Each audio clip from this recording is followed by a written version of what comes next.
All right, Big Man, today is Friday. It's August 27th. Welcome to the Dog Walk presented by Barstool Sports. It's True Crime Friday, people. But before we really get into it, of course, I want to talk about my friends at Miller Lite. Next weekend is Labor Day. You want to be prepped up. You want to be prepared. Whether you're going on the boat, whether you're going to the lake house, wherever you may be, you want to make sure that you're locked and loaded with some nice, ice-cold, great-tasting, less-filling Miller Lites. And the best part about it, wherever you go, you know you're not going to have a hard time finding it, okay? It's as far as wherever, hundreds of miles away, Miller Lite's always there for you. It's not like one of these other, types of drinks where everybody has a hard time finding them. You don't know, oh, yeah, I like this. No, everybody likes Miller Lite. Just go grab one of those. So next time you're getting ready to enjoy cold ones with your crew, go to MillerLite.com/Redline to find the delivery options near you, or you can pick up some Miller Lite anywhere, pretty much anywhere that they sell beer. It's Miller time. Celebrate responsibly. Miller Brewing Company, Milwaukee, Wisconsin. 96 calories and 3.2 carbs per 12 ounces. Go drink some Miller Lite. Be safe. Have a nice Labor Day weekend next week with Miller Lite. All right, Allie, what's the topic of the day? Okay, so today we are talking about Robert Berdella, and he was a serial killer back in the 80s.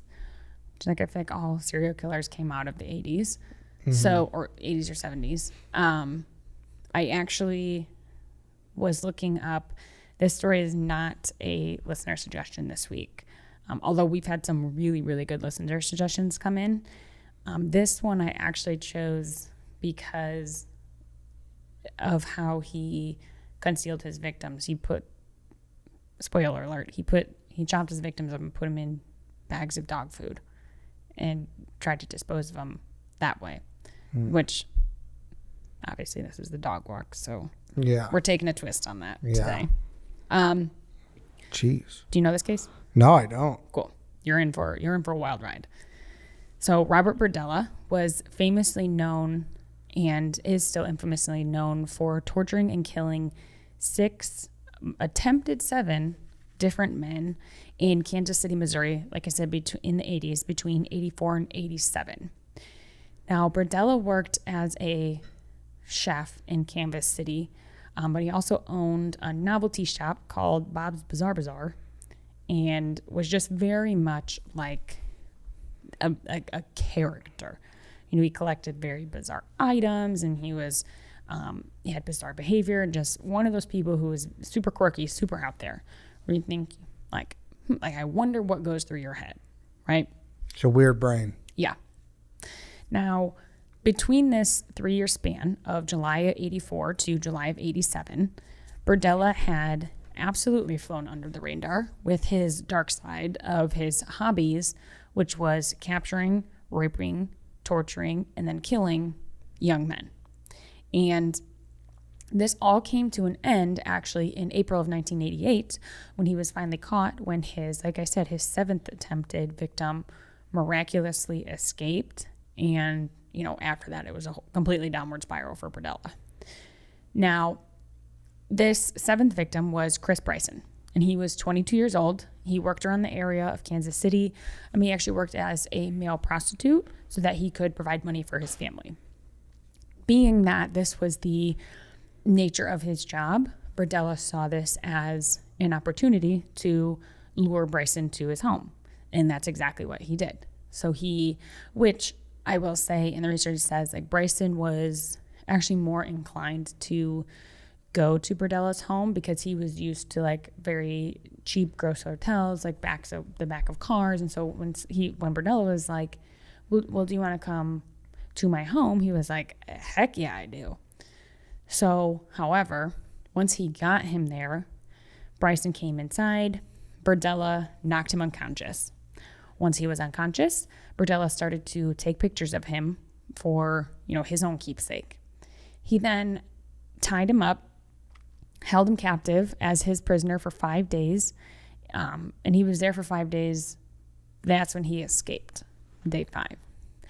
Now, Berdella had kept these men, including Bryson. Like I said, he tied him up, and he did absolutely kept him as his slave, his punching bag, his whatever he wanted. He was sick in the head completely. So Bryson is here. He's tied up. He makes him strip down naked. He literally puts a dog collar on him, and he repeatedly beats him. He repeatedly rapes him. He injects him with animal tranquilizers to kind of keep him subdued from fighting back.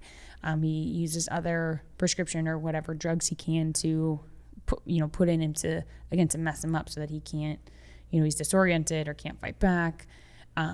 He used alligator clips to attach to his body to shock him, electric shock him. Literally did just these horrific, brutal attacks and sexual assaults on these men for nothing but his own pleasure, right? Now, as Bryson was held captive, he was obviously very disoriented and did not have, his full range of motion when it comes to thinking and being rational. But he was injured, he was physically weak, but he had one thing on his mind. He was like, I have to get out of here. And this is when Berdella goes out to run errands, or says he's going out to run errands. And Bryson doesn't actually know, if Berdella actually left or not, or if he's just testing Bryson to see if he's going to comply and not try to escape. And you just think about like the fear this would instill in somebody. Like if you're trapped in a room and you want to try and escape, but you don't know if the person is still there or not. God, that's like terrifying. Mm-hmm. Like that's enough for like paralyzing fear in and of itself. So for Bryson to be like, I'm going to try and escape anyways, even if he is standing there waiting for me to try something, that is the ultimate bravery right there. Mm-hmm. Now, he manages to free himself of his of being tied up, and he makes it over to the window that's in the room. And thinks, oh, this is going to be locked. The window actually wasn't locked, and he broke the window, climbed out the window. This was on the second story, so he's like, all right, I have no choice but to jump. So he jumps. He injures his foot, but he's still, relatively, he's fine. Mm-hmm. Now he immediately runs to a neighbor's house and is like knocking on the door. He's crouched on the porch because he's scared. He's, like I said, he's completely naked, only a dog collar around his neck. And he's begging this neighbor for help. Now the neighbor does not let him in because they're like, they don't know what's going on. They have no idea what's going on. There's this naked guy showing up on the porch saying, let me in. That's not unreasonable for someone to be like. Who knows, too? I've always wondered how I'd react in a situation like that. Like, you want to think like you'd help, but you don't know what's going on. I know. And the first thing, like, you might go to, like, oh, well, what if they're trying to they're lure in on me? it and shit. Yeah. Mm-hmm. So they don't let him in, but they do call the police. So the police show up, and, they help Bryson out, and Bryson tells them everything. And immediately they go and arrest Berdella. So now he's taken into custody. Police get a search warrant for Berdella's property, and they start to go through everything in his house. They start to go through his yard. And now his house was filled with, just like bizarre items and knickknacks and just like, top to bottom, filled with everything. So they had a lot to go through. And they also had a lot of deciphering to do. So, for example, they found 2 skulls on a shelf. They had to figure out one of them actually just ended up being like a prop skull. The other one ended up being one of his victims' skulls. So this guy is just, unbelievably beyond help. Yeah. And police get this search warrant. They, like I said, they also start to search the yard, and they find several like freshly dug or disturbed spots in the yard. So they decide to excavate, and in the yard they find, there was like very odd items just like buried for no reason. They had nothing to do with the murders. They were just buried in the yard. Now there was also, they came across another skull, that was buried in the yard, but this one actually had hair and soft tissue still attached to it. So it was relatively was not completely decomposed yet, especially being that the hair was still on there and the soft tissue was on there. Like, that had to have been pretty fresh. Now, they find, when searching the house, they find this photo album and logs of his victims. They find, like I said, when he knocked Bryson unconscious, he started taking pictures of him. And so he had this series of pictures and these logs with who he had done this to before.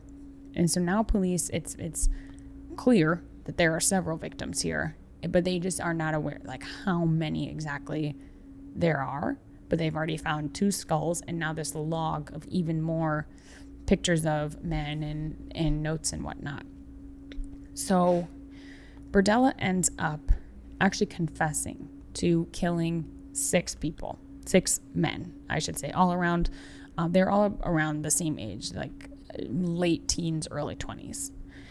And he said he was obviously attempting to kill Bryson before he escaped. That was very clearly his plan. And he made, by confessing to these murders, he made, essentially that was part of his plea deal to avoid the death penalty. Now, he confesses to these, but police think that he could potentially be involved in more other ones. Yeah, that they have not, pieced together yet. And this is a tricky one, because he did not have really a rhyme or a reason when it came to disposing of his victims. He's got some of them buried in the yard. He's got another one's skull on the shelf. And the other ones, he actually confessed to, he would, after he killed them, his typical motive as far as killing was either choking or suffocating them to death, which obviously we look at this and it's very clear, but that's a very, very personal way of taking somebody's life, because it takes several minutes of either suffocating or choking someone for them to actually die. So, this was either something he got pleasure out of, or, to him it was personal, and he had the power in what he was doing. Now, once his victims were dead, he would take a chainsaw, cut them up into little pieces, and he would dispose of them, like I said, in various ways. He would put them in bags of dog food, and then he would throw it away, or he would wrap it in whatever, various plastic, and throw it away. And he would just literally toss his victims in the trash. And that's, obviously the trash is something that is not deeply investigated. They take it, they dump it, they take it to the dump. It is something, and being that it's human matter that's going to decompose and it's going to smell, but if it's in the trash or it's at a dump site, no one's really going to think much of it. And this is how he's kind of separating, getting rid of his victims. So being that he had done this, there could be, X amount of victims that we will never know about, which is really hard. So it's really, police are really, based on that log and those pictures that he had, they think that there have been several more victims too, other than what he's confessed to. So he was called the Kansas City Butcher, huh? Yeah.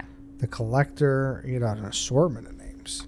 Yeah. He really did. He was a very odd person. He was a chef, but he also owned a novelty shop. And it was I'm reading here, it was just it seems like a pop-up tent at a fair type deal. Yeah, it was a booth, like a traveling, like a pop-up shop. Yeah, something you'd see at a flea market or something, Yeah, it was very, very, it's called Bob's Bazaar, and spelled 2 different ways, Bazaar, and then Bazaar. Mm-hmm. It was very... Damn. I'm looking at now, too, there's a picture of his living room where it says that he would just live in his dining room, and police found some of his victims. He had shit everywhere. You're right. There was skulls next to skulls, I'm sure. Yeah, it was very... it was kind of almost like looking like a glimpse into his house was almost a glimpse into his head of like how chaotic, and there's no order, there's no sense to be made of it. It's just everywhere. Everything's everywhere. It's complete chaos. Yeah. Damn, I'm surprised I never heard about this guy. Yeah, it's wild, isn't it? No, I know. He's like not like he really doesn't get much mention when people talk about some of these serial killers. Then he died of a heart attack while incarcerated in 92, so he wasn't even. But he claimed so when he died, before he died, he was writing letters to a minister that the prison authorities had been withholding his heart meds, and like that's why he was going to die. This was never looked into or investigated because he passed away, but who knows if that's true or not. But regardless, he's gone now. He was sentenced to multiple counts of first and second degree murder, and then obviously he was sentenced to life with no possibility of parole. What was his reaction? Like, did he just confess, or what? It looks like he ended up confessing to killing the 6 men in order to avoid the death penalty. So he was, I don't, not where he was, immediately taken in custody and just like, oh, this is what I did, and this is. But he knew that there was clearly enough to pin on him that he needed to kind of weasel his way out of being put to death. So he did. So there could absolutely be more victims that would be super, super hard to put those pieces together other than the logs and the pictures that he has. But if that's how he was disposing, he was disposing of his victims in multiple would have been hard though ways, but it would Either be really way. hard. Damn, I gotta look into this one more. Because this is crazy. Yeah, this one was super. I mean, it gruesome, and just you could go down an absolute black hole of his motives and his reason and just who this guy is. I mean, he is an absolute nightmare. Yeah. Like the movie called The Collector, the horror film. So that's why he kind of did it that way. So, yeah, this guy was a complete and utter sicko. Yeah. It was, clearly sick in the head, but and it's amazing how he flew under the radar for so long that, yeah, because you see people like this, they're like, oh, there's just that quirky guy, like, Yeah, you don't jump to them being like a psychopath. Yeah. But if Bryson would not have escaped, then who knows how many more victims he would have had. Yeah, that fucking capture shit. That stuff is just the worst.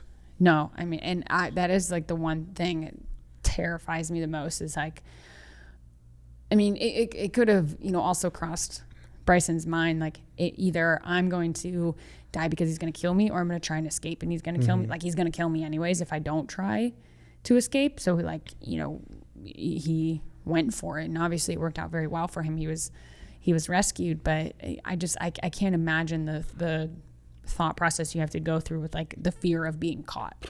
Yeah.